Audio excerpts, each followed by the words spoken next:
दिल चीज ऐसी है जो कहीं तो जरूर लग जाएगी। और अगर हम मनुष्य की यात्रा को देखें तो जिस दिन से जन्म लेता है उस दिन से ही ये दिल लगने की प्रोसेस शुरू हो जाती। When a child is born, the first love or need or attention or association which happens is with mother's breast milk. Then it comes to mother. See, it begins from the mother's milk, then to mother. And then as child begins to grow, then the affections move to fathers, and then grandmothers, and then grandfathers, and the siblings. And then it moves to toys. Then it moves to friends in school. So the heart is always longing for something. It begins from mother's milk and then moves to the school friends and then neighborhood friends, and then the teenage comes, and then the hormones are going to do the game, and then the girlfriend is there and the boyfriend is there, that the heart is involved there too. And then the heart moves on to money, job, education, and then bigger house, and then car. So heart is always looking for something to be associated with something.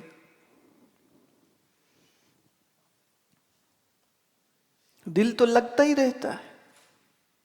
जो शुरू होता है माँ के दूध से, फिर खिलौने, फिर दोस्त, फिर ये, फिर वो, फिर घर, फिर नौकरी, फिर पैसा, फिर रुतबा, फिर नाम, फिर इज्जत, फिर शोहरत, और फिर बढ़ती जाती है।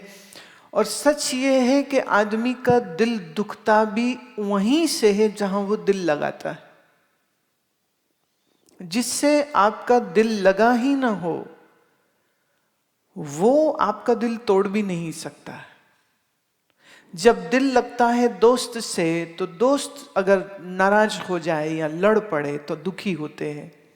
बच्चे का मन लग गया खिलौने से, खिलौना कोई उससे छीन ले तो वो दुखी होता है। गर्लफ्रेंड बॉयफ्रेंड अलग हो जाएं, लड़ पड़े तो मन दुखी होता है। तो हो ये रहा है कि जिससे सुख मिलता है उसी से दुख मिल रहा होता है। एक माँ से, एक बाप से बहुत प्यार मिलता है, पर फिर जब माँ बाप से किसी बात से नाराजगी हो जाए, या बाप गुस्सा है या माँ गुस्सा है, तो फिर वही बाप जो प्यार दे रहा था, खुशी दे रहा था, फिर वही बाप से दुख आना शुरू हो जाता है, फिर वही माँ से दुख आना शुरू हो जाता है। सच ये है कि आदमी को अगर सबसे ज्यादा मोहब्बत है, लगाव है, तो वो अपने सुख के साथ। वो सुख माँ से मिलता है तो माँ प्यारी लगती है, बाप से मिलता है तो बाप प्यारा लगता है, खिलौनों से सुख मिले तो खिलौने अच्छे लगते हैं, दोस्तों से मिल जाए दोस्त बड़े अच्छे लगते हैं, पैसे से मिले तो पैसा भी बड़ा अच्छा लगता है। लेकिन अगर उसी पैसे की वजह से दुख होने लग जाए, उसी पैसे से कष्ट होने लग जाए, तो आदमी उस पैसे से सुख की कामना कर रहा था पर मिल जाए दुख, तो फिर पैसा भी अच्छा नहीं लगता।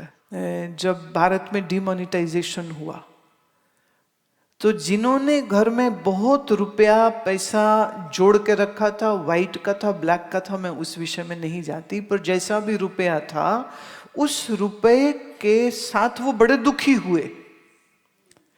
जैसे हमारे एक शिष्य हैं, वो कहते हैं कि जिस दिन ये घोषणा हुई, गवर्नमेंट, हमारे प्राइम मिनिस्टर ने ये घोषणा करी कि आज से 500 का नोट बंद और 1000 का नोट बंद, तो कहते मैंने अपना वॉलेट खोला तो मेरी वॉलेट में कोई 4-5 हजार रुपया था। तो मुझे लगा ये है, और घर में कोई 20-25 मैंने छोड़ा है, 20-25 हजार वो है। तो उन्होंने कहा है बैंक में जमा कर दीजिए and they will give you the new notes. तो बोले कोई बात नहीं। मैं घर पहुंचा तो मेरी पत्नी बड़ी परेशान और बेहवास और बुरा हाल उसका, तुम्हें क्या हुआ? वो कहती नहीं बस तुम ना आराम से पहले बैठो और मेरी बात सुनो। बोले हाँ हाँ मैं बात सुनता हूँ, क्या बात है? वो कहती बात ये है कि ये ना थोड़े से पैसे हैं जो ना मेरे पास पड़े हैं और आपको नहीं पता है। उसने कहा चलो कोई नहीं, तू दे दे, नो प्रॉब्लम, मेरे पास भी है, देखो करीब 30,000 रुपया मेरा भी है। वो कहती नहीं वो तो ठीक है पर पहले मेरे वाले देख लो, पर देखो तुम्हें कसम है मुझसे नाराज नहीं होना और डांटना भी नहीं है और गुस्सा भी नहीं करना। बोले बिल्कुल नहीं करूंगा, तुम बताओ तो सही, दे दो, क्या है लाओ दिखाओ। तो वो एक अटैची लेकर के आई और वो अटैची सब नोटों से भरा हुआ था और करीब कोई 22 लाख रुपया उस अटैची में था। और पति कहता है ये हमारे ही नोट हैं कि मोहल्ले के हैं? कहती नहीं सारे नोट अपने ही हैं। कहते पर मुझे ये समझ नहीं लग रही, तू रोज रोज किट किट किट किट करती थी कि पैसे नहीं है, पैसे नहीं है, पैसे दे दो, पैसे दे दो, पैसे दे दो, और तू 22 लाख रुपए के ऊपर सड़पनी बन के बैठी थी। What is this nonsense? वो कहती मैंने पहले ही कहा, कसम दी है कि देखो गुस्सा नहीं करना और ये पैसे पड़े। तो वो कह रहे थे कि मुझे उस दिन पता चला कि मैं एक अमीर पत्नी का गरीब पति हूं।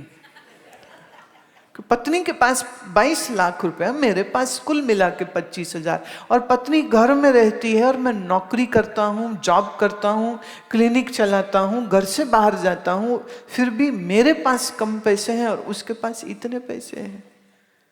लेकिन कहते उस रात हमें नींद नहीं आई कि अब इतने सारे पैसे, हम अगर उन्होंने पूछा कि कहाँ से आए, क्या सोर्स ऑफ इनकम था, आईटी डिपार्टमेंट ने पूछ लिया, बैंक ने पूछ लिया, तो हम क्या करेंगे, हम कैसे जवाब देंगे?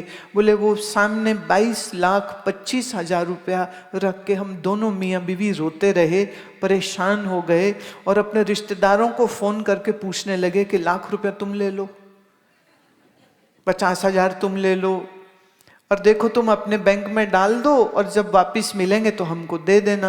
और रिश्तेदार भी ऐसे बुरे, वो कहते अच्छा एक देगा तो वापस 70 मिलेंगे,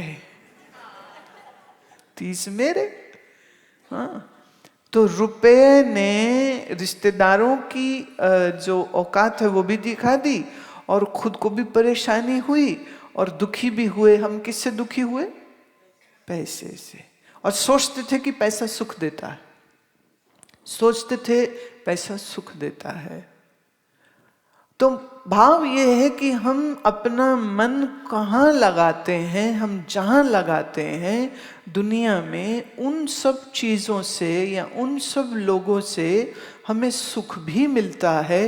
और सच ये है कि वहीं से हमको दुख मिलने की भी संभावना है कि नहीं है? बिल्कुल है, पूरी है। अब आपका मन पत्नी से आज लग गया, पत्नी बहुत सुंदर लग रही है, बड़ी प्यारी लग रही है, पर किसी बात पे नाराज हो गई वो तुमसे, तो वो सुंदर भी नहीं लगेगी फिर, बिल्कुल सुंदर नहीं लगेगी फिर। पति बड़ा अच्छा लगता है पर तुम्हारा कहा न माने तो पत्नी को वो भी जहर लगने लग जाता है और उसकी सब बुराइयां दिखने लग जाती। अपने ही बच्चे हैं, बड़े प्यारे लगते हैं, पर बच्चे ढीठ हो जाएं, बच्चे कहना न माने, सिगरेट पी रहे हों, नशे कर रहे हों, बंदूकें रखने लग जाए, ड्रग्स लेने लग जाए, समझाने पर भी न समझें, तो अपने ही बच्चे बुरे लगने लग जाएंगे। तो एक ही चीज सुख भी दे रही है, वही चीज दुख भी दे रही है।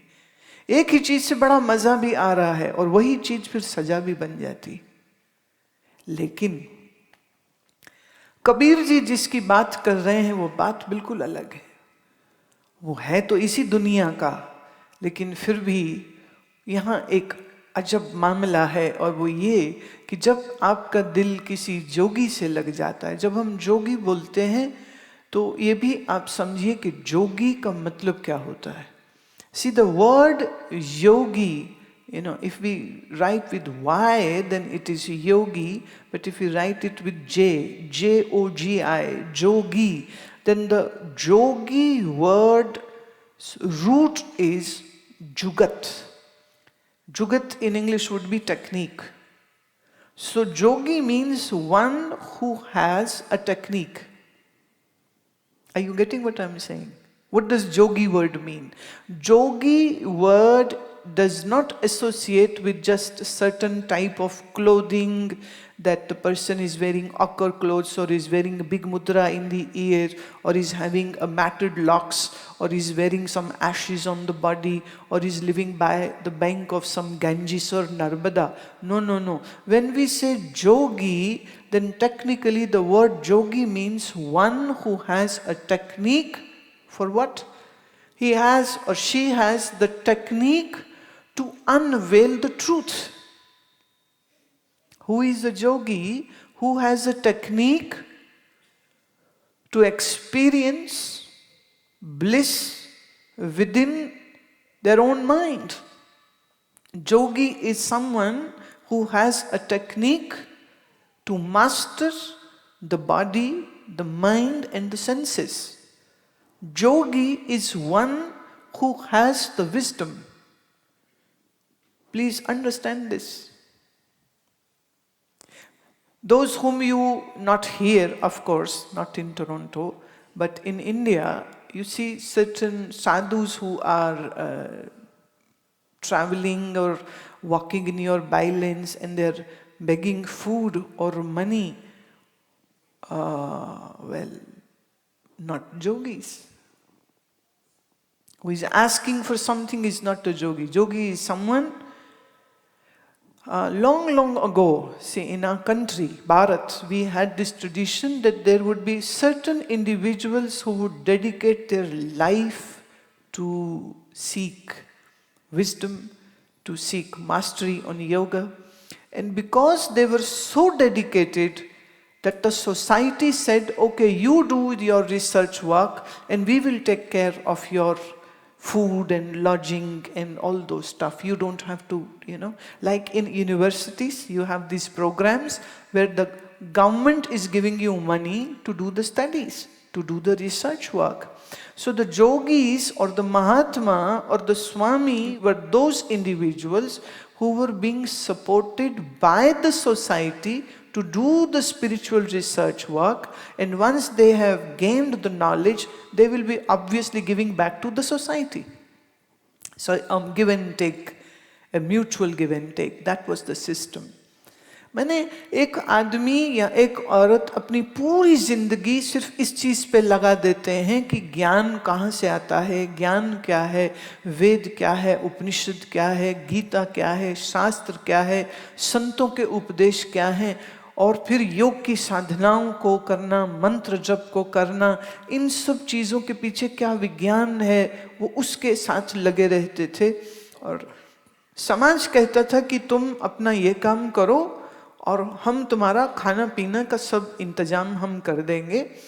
और एक समय का खाना जिस योगी का है वो समाज पे भार नहीं हो सकता है, वो समाज पे बोझ नहीं हो सकता है। और कितने लोग होंगे जो इतनी डेडिकेशन के साथ रिसर्च करेंगे, ये भी एक बड़ा सोचने वाला मुद्दा है। वो ठीक है कि जब फ्री की रोटी आपके भगवे कपड़े की वजह से आपको मिलने लग जाए तो फिर हर सिस्टम में जैसे खराबी आती है तो इस सिस्टम में भी खराबी आई। बहुत सारे फ्री की रोटी खाने वाले, फ्री से पैसा मिल जाएगा, लोग हमें जय जयकार करेंगे, नमस्कार करेंगे, उस चक्कर में बहुत सारे लोग फिर जैसे जैसे साधु वेश में या जोगी नाम रख करके, जोग नहीं करते हैं पर नाम जोगी रख लेते हैं, अपने आप को बड़े बड़े टाइटल दे लेते हैं, ऐसे लोग भी बीच में आ गए। पर सच ये है कि टेक्निकली ये सारी प्रोसेस, योग की जो प्रोसेस है, ये किसके लिए है? ये हर उस इंसान के लिए है जो जिंदगी को एक खूबसूरती के साथ जीना चाहता। देखो, जिंदगी तो हम सबको फ्री में मिली। आपका हॉस्पिटल, देखिए यहाँ तो कनाडा में तो सब कुछ फ्री तुम्हें मिल जाता है, क्योंकि तुम टैक्स पे करते हो तो सरकार तुमको सब कुछ फ्री देती है। लेकिन भारत में कोई औरत अगर बच्चे को जन्म दे और सर्जरी हो जाए, सिजेरियन हो जाए या इवन नॉर्मल डिलीवरी हो जाए तो हॉस्पिटल बिल देता है कि भाई इतना खर्चा हो गया आपका। लेकिन जिस परमात्मा ने तुम्हारा शरीर बनाया है, क्या उसने कभी बिल दिया है कि मैंने तुझे शरीर बना करके दिया? डॉक्टर ने सिर्फ डिलीवर किया है तो वो चार्जेस लेता है आपसे। ईश्वर ने पूरा शरीर तुमको बना करके दिया है, क्या हमने उसके लिए 1 रुपया, कोई डॉलर, कोई पाउंड, कुछ, कोई यूरो कुछ पे किया है? या क्या हमको कोई उसका बिल आया है? चलता फिरता शरीर, इतना सुंदर शरीर, इतना सुसज्जित और सुसंचालित शरीर हमको मिला है। अब इस शरीर के साथ आप ऐसी जिंदगी भी जी सकते हैं जहां आप बस खाएं और पिएं और सोएं और फिर जॉब पे जाएं, फिर वापस आके फिर खाएं और फिर पिएं और फिर सोएं और फिर दूसरी जॉब पे जाएं, क्योंकि 2-2 जॉब भी करते हैं ना यहाँ कई लोग।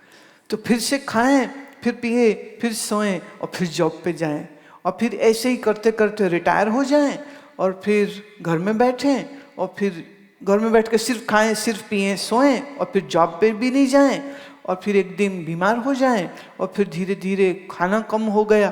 कई रोते हैं बुजुर्ग लोग कि हमको खाना है और हमको खाने दो।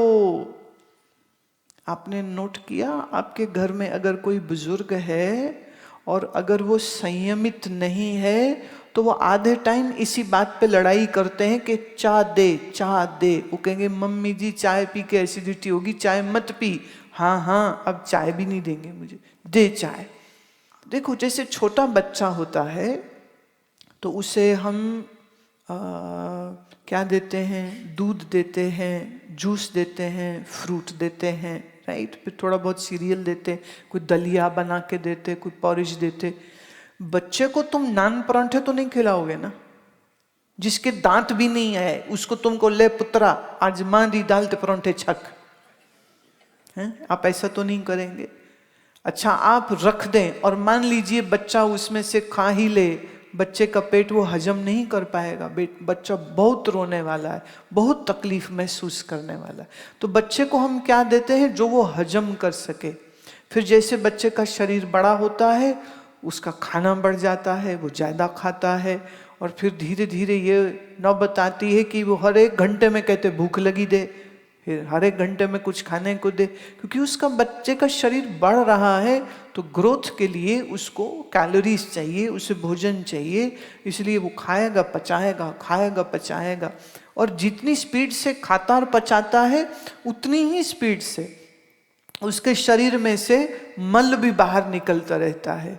And children, if they don't have some issues, then the children have very nice motions happening. How many times a child must be pooping in a day? You mothers know it. खाते हैं और बस एक ही काम है, इधर से खा रहे इधर से निकाल रहे, बस यही काम चल रहा है। यही बच्चा बड़ा हो जाएगा तो खाना भी बदल जाएगा, सोना भी बदल जाएगा, और जवान हो गया तो फिर खाना और तरह का वो खाएगा।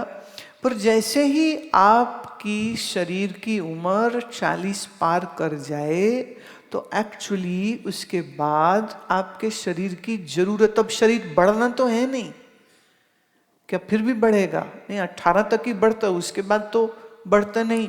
25 तक सस्टेन होता है, 25 के बाद एक्चुअली गाड़ी नीचे को आनी शुरू हो चुकी हुई होती।